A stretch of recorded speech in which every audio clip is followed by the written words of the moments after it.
Everybody, it's Gil here at the Sailing Vessel Dream Chaser. As you can see, I'm in the backyard again, but I gotta tell you, this coronavirus thing is just crazy, right? I posted this now a couple of weeks in a row, and three and a half weeks ago, I was posting how we were gonna take care of our family.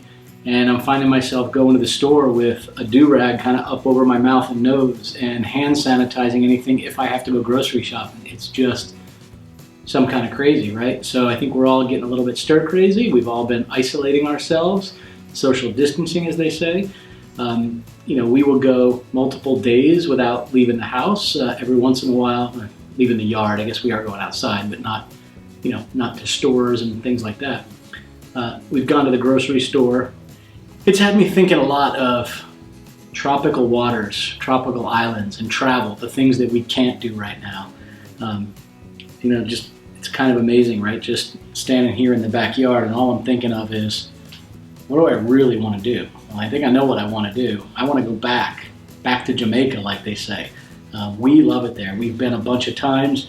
I'm feeling like I'm missing it. I found the other day I heated up some frozen Jamaican patties that I had ordered from a local little Caribbean restaurant, frozen, so I could heat them up at home. I had those, and I've got that island craving going on again. So let's get the hell out of this backyard. We can't travel actually, but we can travel virtually, so is that not better? Seriously, is that not better? So I want to make one of my favorite drinks. Start with a nice glass of ice, and I love this. We have this ice maker that makes these big craft ice balls, so we'll start with that. We're going to use Ting. If you've been to Jamaica, you know what Ting is. It's a grapefruit flavored soda. We're definitely going to use some of that. Let me just open it now. And we need a little rum. Certainly my favorite is Sailor Jerry's. It's really tastes good. I like a spiced rum, by the way. It really tastes good, not terribly expensive. I think it tastes way better than a Captain Morgan or one of the average ones on the shelf. So let's start with pouring ourselves some Sailor Jerry's in our glass. I don't know, a shot's worth, right? Whatever that is. And we'll then put some Ting in here.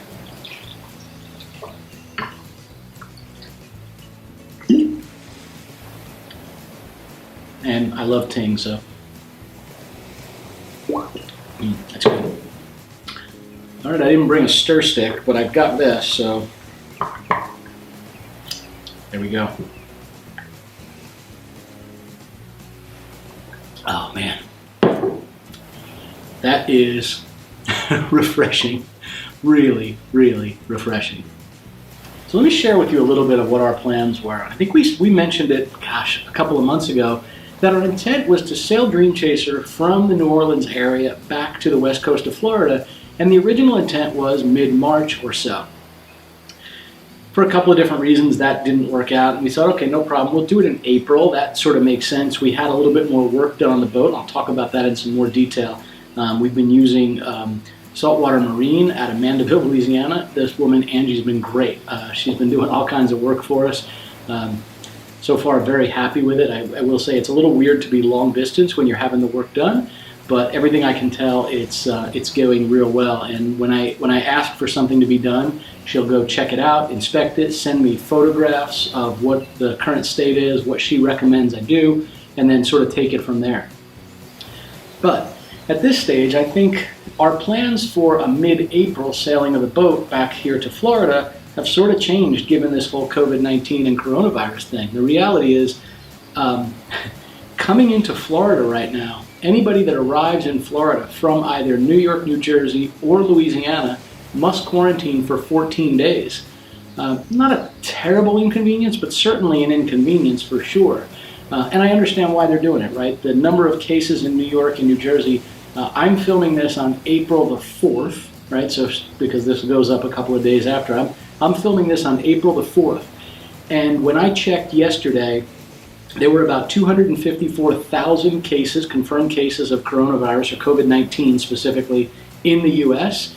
124,000 of those cases were in New York and New Jersey combined, which sort of concerns me. My dad is up in New Jersey, over 80 years old.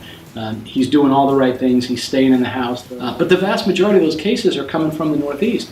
The other huge increase, it's not the most number of cases, but a very rapid infection rate has been in Louisiana. And primarily, they're attributing it to all the Mardi Gras parades. So, yeah, there's been a real spread there. That's also changing our plans for sure. I'll share with you another interesting sort of turn of events. So I think everyone here knows my daughter lives on the boat in Louisiana. And I'm going to get confused on the days here, but she works at Old Navy, and they actually, closed all of their locations. I shouldn't say all. They closed their locations, certainly in the U.S. and definitely the ones in Louisiana. I'm not sure which other ones. So that first 2-week period, they closed the stores down, so we're going to close for 2 full weeks. And we'll let you know after that what we're going to do. And they paid the employees, really nice gesture, right, for sure. And she said, look, if I'm going to be off, I'd just soon come and spend some time with you guys and the girls. And Deb and I said, that makes perfect sense, but given that you're in that area and you've been dealing with the public in a store setting, why don't you quarantine yourself, right, for 7 days? And she did exactly that. So she stayed on the boat for 6 days by herself, right, didn't go anywhere other than the grocery store once there. So she did that for a week, and then she drove here to Florida. So she was able to bring a can of Lysol and disinfectant wipes and latex gloves. So when she stopped to get gas, she would put on a glove to pump the gas, spray her credit card down with Lysol, taking it out of the machine. So she was really careful. And it's been great having her here. She's been here now a week-ish or so, maybe somewhere around that, about a week. But what's interesting is while she's been here, Old Navy at this point has now furloughed their employees at least through the end of April. That's what they're saying now. So she's going to stay that whole period of time, and I think that's good. Quite frankly, while we're seeing some infection rate here in the southwest area of Florida, I know in the town we live in, there were 12 confirmed cases about 3 days ago. When I looked last night, there were 18 confirmed cases. So there are some cases right here in this small town we live in. But it's still a fairly small number, and we're doing everything we can to make sure we continue to stay socially distant, if you will.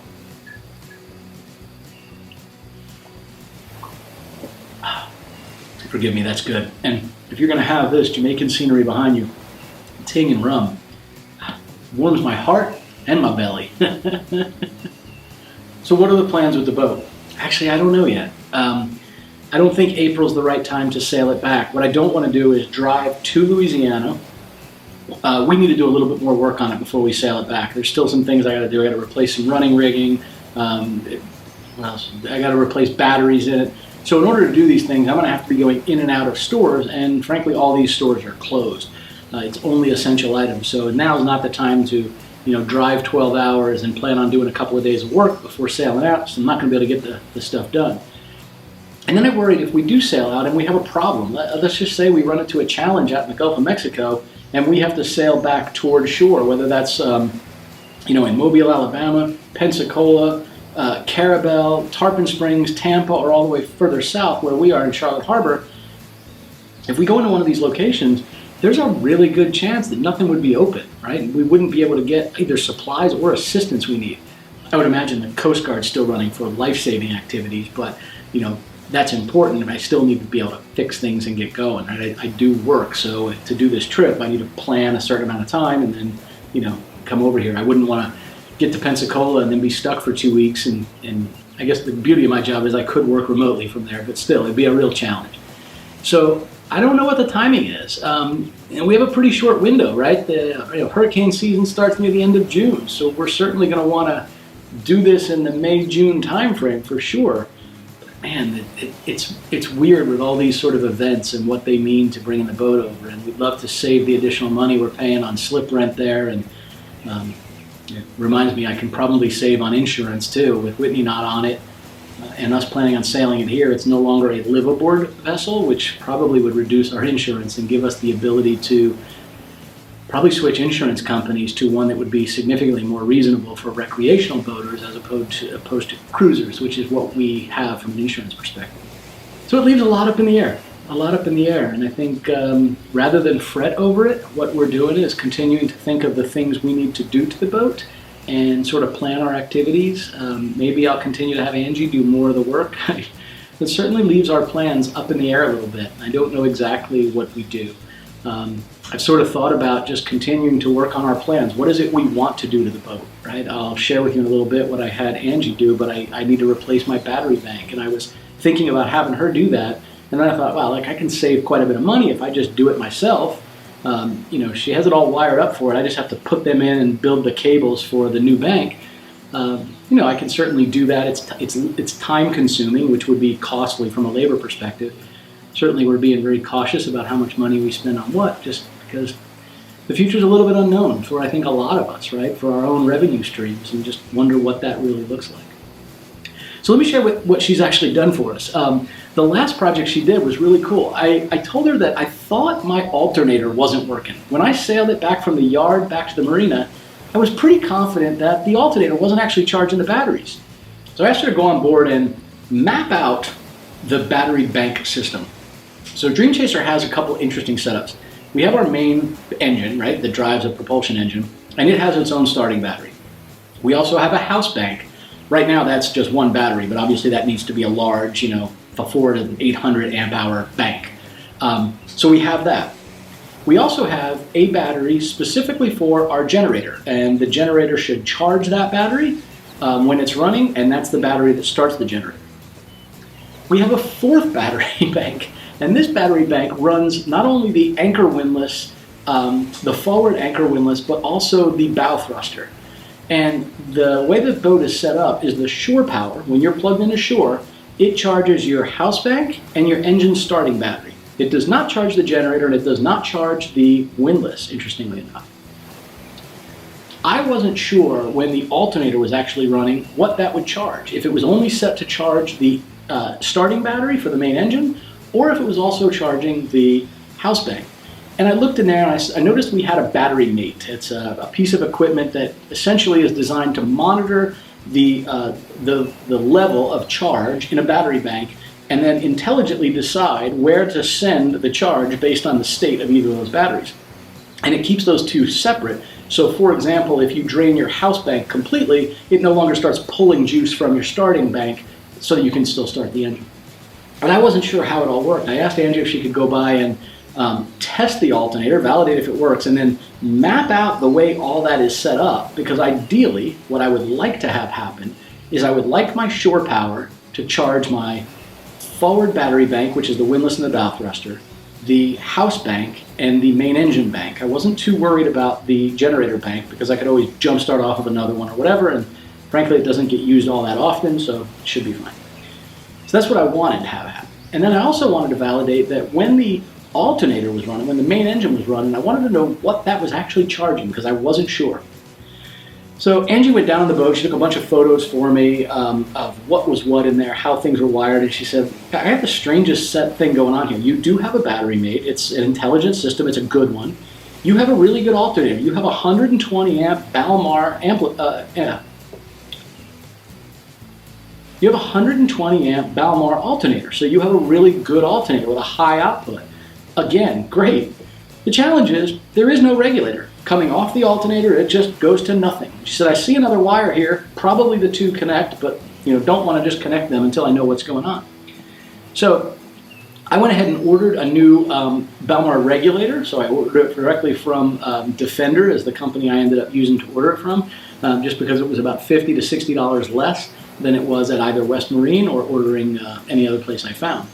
So ordered that, had it shipped over to her, and she went back on the boat and she installed it. And the nice thing is, when the main engine is running at this point, it will charge the engine battery, the house battery, and the windlass bow thruster battery bank. So it essentially will charge 3 battery banks.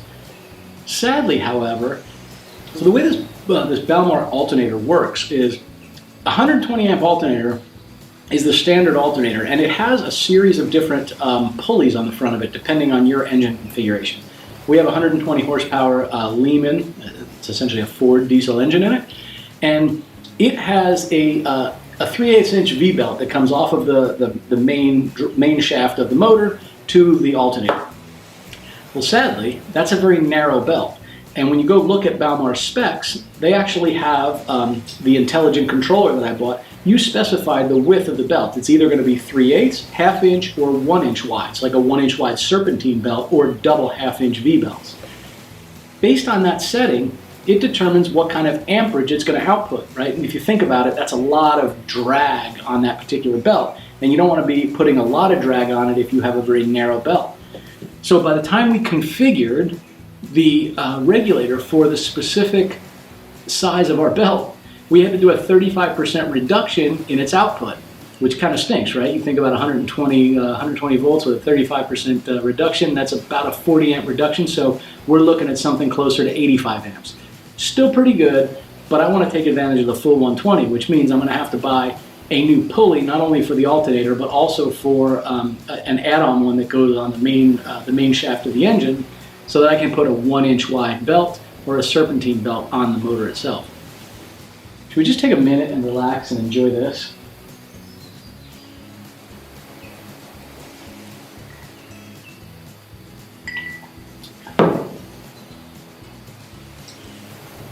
So makes me want to go back to Jamaica.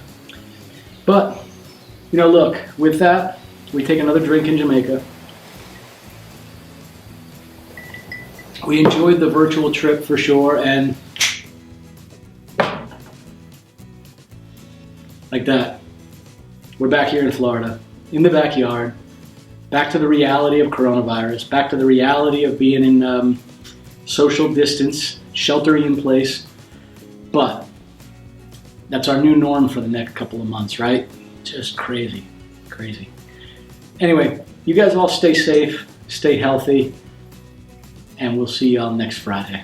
Bye from Gil, Deb, and the girls, and my daughter Whitney, who's joined us now from not aboard sailing vessel Dream Chaser, but here at the house.